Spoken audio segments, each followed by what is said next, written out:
بسم اللہ الرحمن الرحیم۔ میرے پیارے بھائی اور بہنوں، امید کرتا ہوں آپ لوگ خیر و عافیت سے ہوں گے۔ اگر آپ واقعی عربی زبان اور عربی سے اردو ترجمہ کرنا سیکھنا چاہتے ہیں تو آپ بالکل صحیح چینل پر تشریف لائے ہیں۔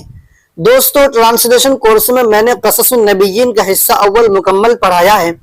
اگر آپ اسے پڑھنا چاہتے ہیں تو ہمارے چینل کے پلے لسٹ پر موجود ہے، وزٹ کیجئے، آپ سارے اسباق وہاں سے حاصل کر سکتے ہیں۔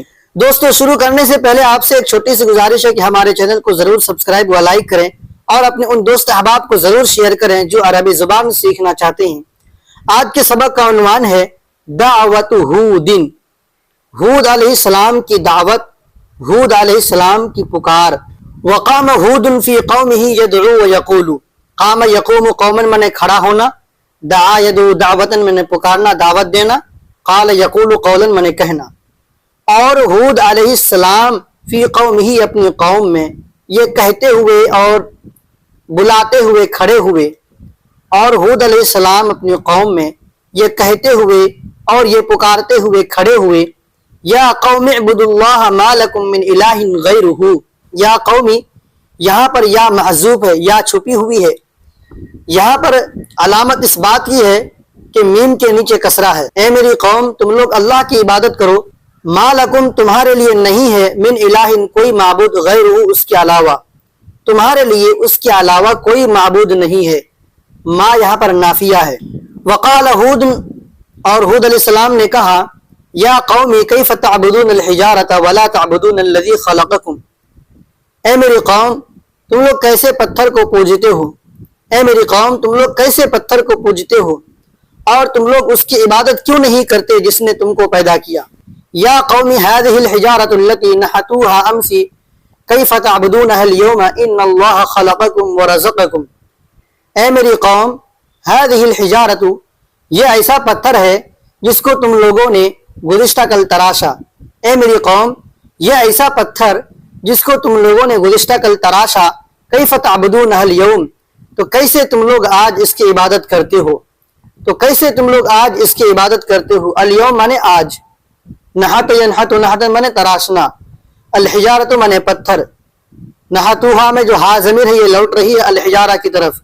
ان اللہ خلقکم ورزقکم، بے شک اللہ نے تم کو پیدا کیا اور اس نے تم کو روزی دی۔ وبارک لکم فی الاموال والاولاد والحرث والنسل، اور اس نے تمہارے لیے مال، اولاد، کھیتی اور نسل میں برکت ڈال دی، اور اس نے تمہارے لیے مال، اولاد، کھیتی اور نسل میں برکت ڈال دی۔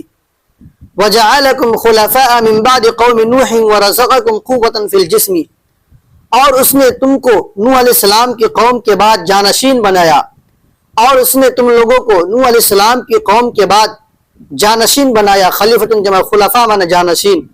ورزقکم قوة فی الجسم، اور اس نے تم لوگوں کو جسمانی طاقت عطا کی، اور اس نے تم لوگوں کو جسمانی طاقت عطا کی، بدن میں قوت عطا کی۔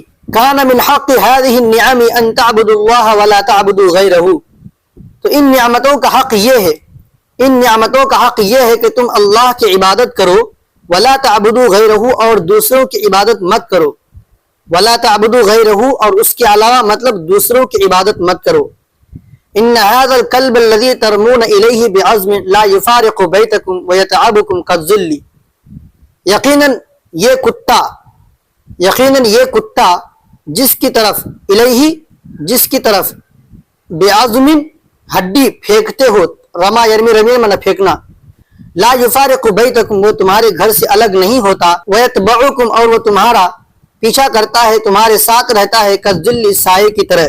افرأیتم کلبا یترک سیدہ ویذهب الی غیرہ، کیا تم لوگوں نے کوئی ایسا کتا دیکھا جو اپنے مالک کو چھوڑ دے، ویذهب الی غیرہ اور دوسرے کے پاس چلا جائے۔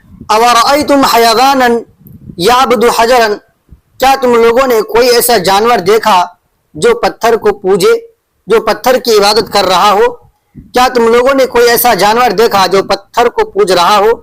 اورأیتم حیوانا یسجد لصنم، یا تم لوگوں نے کوئی ایسا جانور دیکھا، اورأیتم کیا تم لوگوں نے کوئی ایسا جانور دیکھا، یسجد لصنم جو بت کو سجدہ کر رہا ہو۔ هل الانسان اذل من الحیوان، کیا انسان جانور کے مقابلے میں ذلیل ہے۔ هل الانسان اذل من الحیوان، کیا انسان جانور سے زیادہ ذلیل ہے۔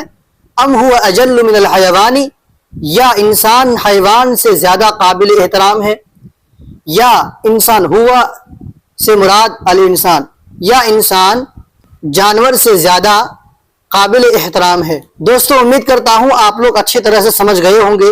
اگر آپ لوگوں کو کوئی عبارت سمجھ میں نہ آیا ہو تو کمنٹ باکس میں ضرور لکھیں، میں انشاءاللہ آپ لوگوں کو ضرور جواب دوں گا۔